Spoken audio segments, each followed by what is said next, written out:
Hello everybody and welcome back to a new video. I am Pat from Pat's Path Predictor, and we're going to be going ahead and look at the SPC. We have an enhanced risk issued for today, slight risk for day 3, and 15% risk for day 4. Let's go ahead and dive right into this. Alright, so this is the situation we have right here.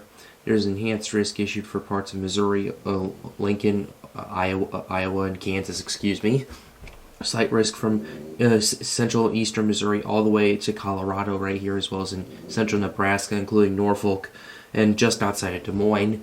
We also have a marginal risk from the U.S.-Canadian border all the way past St. Louis, all the way down to Texas. So that's an interesting situation we have right here. So let's go ahead and take a look at this. Tornado threats at 2% right here. And about 5% is in parts of Lincoln, Missouri, so parts of Nebraska, Iowa, Missouri, and Kansas right here. The wind and hail threat, though, are the largest threats, and let me explain why.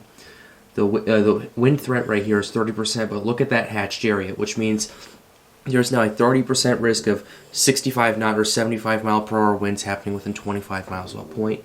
The hail threat is pretty much the same story, although it's a more concentrated in this area right here.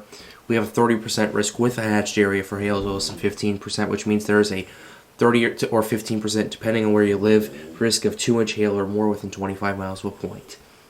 Alright, so let's go ahead and read the summary, as well as this stuff right here. Summary. Scattered severe thunderstorms are expected for a portion of the central states through tonight. The area will to be most likely impacted with potential of multiple rounds of severe weather is focused on parts of Nebraska, Kansas, Iowa, and Missouri. A few tornadoes, significantly damaging winds, and large hail are possible. Central states, low forecast confidence given potential for a variety of convective scenarios playing out given the period as illustrated and marked by the spread of the 12Z guidance. Given this uncertainty, to having largely maintained the enhanced risk area, which remains closely right here. Yeah, which remains, this is the latest run right here, which remains more closely aligned with the morning HER runs. A complex, largely zonal flow regime with subtle embedded speed maxima will affect the central continent of the United States.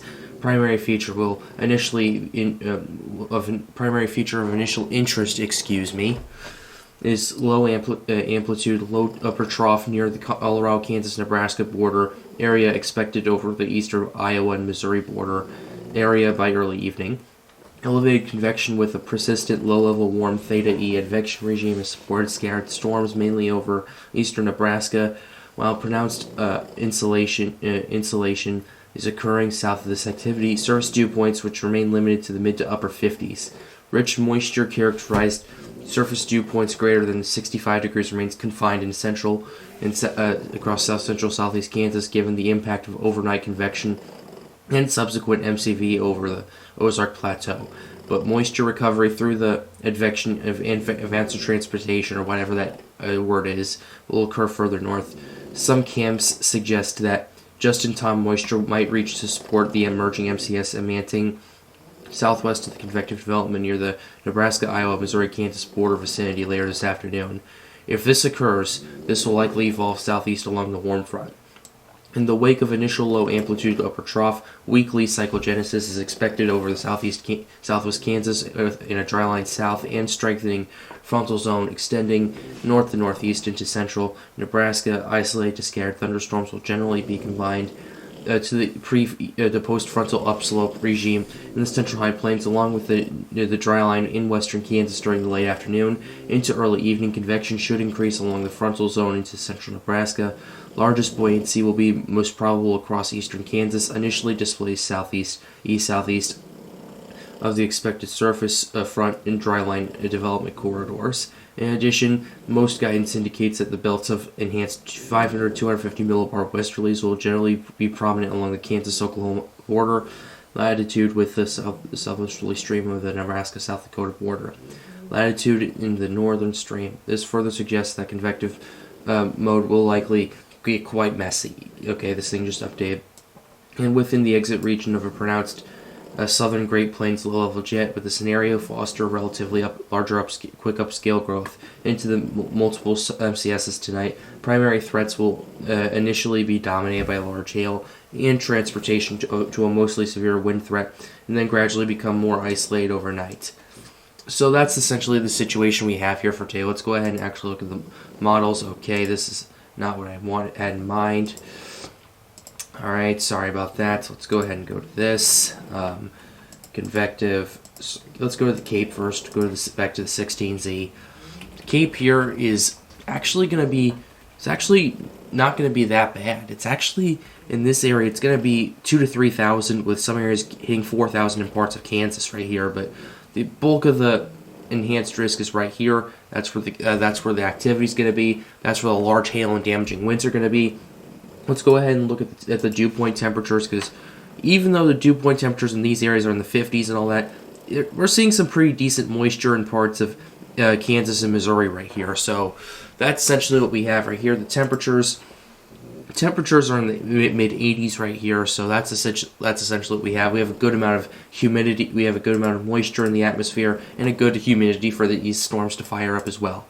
So with that being said, let's go ahead and take a look at the day 3 outlook, because day 2 has marginal risks.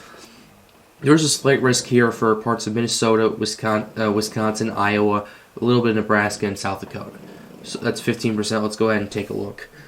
Summary: severe thunderstorms will be possible late Thursday afternoon into Thursday night over portions of the central Great Plains and upper Midwest. At this time, large hail and damaging wind gusts are expected to be the primary threats. Central Plains into the upper Midwest. Richer low-level moisture is expected to spread rapidly towards the Central Plains, upper Midwest during the day on Thursday, in conjunction with a northward moving warm front. Thunderstorm development is possible by late afternoon during the cold front, with storm coverage likely to increase into the evening as moisture return continues along and ahead of the front, and a low-level jet and strengthen across the region. Strengthening deep layer shear will support organized clusters and perhaps a few supercells as storms mature, resulting in a threat for large hail and damaging wind gusts Thursday evening. Any tornado threat will be dependent on the timing and magnitude of the low-level moisture returns, which remains somewhat uncertain at this time. Let's go ahead and go to the Midwest, and let's actually go ahead and go to the Cape, and we'll actually go back to the 12Z for this to see if this goes as far out. Not quite, but let's try the RAP model. Okay, not quite, but it goes out to 18Z on Thursday. Let's actually use the NAM now. It seems that the majority of this Cape isn't going to be in Minnesota and Wisconsin, at least right here. Let's look at the supercell composite. The supercell composite is pretty crazy. We're seeing values close to 20 in some of these areas, and this kind of area right here. This is by 7 p.m. on Thursday, so everyone needs to understand this. And this is pretty crazy right here. Let's look at the surface-based Cape.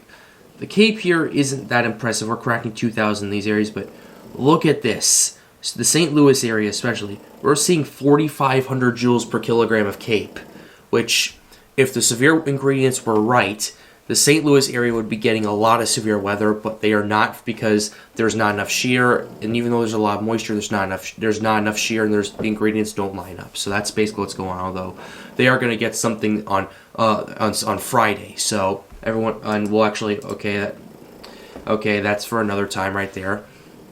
I can't keep track of all my tabs that I have. I'm watching all the extreme weather that's going on. But anyway, this is it right here. This is the day 4 outlook. Let's actually go ahead and read this very quickly. Discussion. The primary severe thunderstorm threat in the extended range will be associated with a positively tilted mid to upper level trough and a seasonably strong cold front, which will move eastward across the parts of the southern and eastern continental United States this weekend. At this time, the greatest confidence in organized severe thunderstorms is on day 4, Friday, with increasing predictability concerns over the weekend. Day 4, Friday. Parts of the Great Lakes into the southern plains. Favorable low-level moisture and instability along and ahead of the cold front, in conjunction with the moderate to strong deep layer flow shear associated with the broad upper trough, will support a severe thunderstorm threat Friday for parts of the Great Lakes through the Midwest and Ohio Valley, potentially into the Ozark Plateau and southern plains. So that's essentially what we have here for day 4. Let's actually see if these models can go out this far.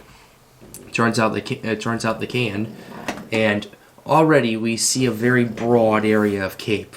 And already in parts of Michigan, we're seeing 3,800 joules per kilogram. Parts of St. Louis were close to cracking 3,000 in these areas, even by 0Z as well. Yeah, they're close to cracking them there. And then Oklahoma, we're seeing 4,000 right here. So, yeah, we don't know what exactly the severe weather is going to be. We just know that there's a 15% risk, and that's it. There's just too many uncertainties to say what exactly the severe weather will be. Although if I have to go off of a hunch, it's probably going to be more of a wind and hail threat if I'm looking at this. So that's essentially the situation we have right here. With that being said, that's going to wrap up this video. I hope you enjoyed it. Be sure to leave a like and subscribe to the channel if you are new. It helps me out and helps me make more videos like these. The goal with this channel is to get more people engaged with weather. So with that being said, guys, have a wonderful day. Stay safe.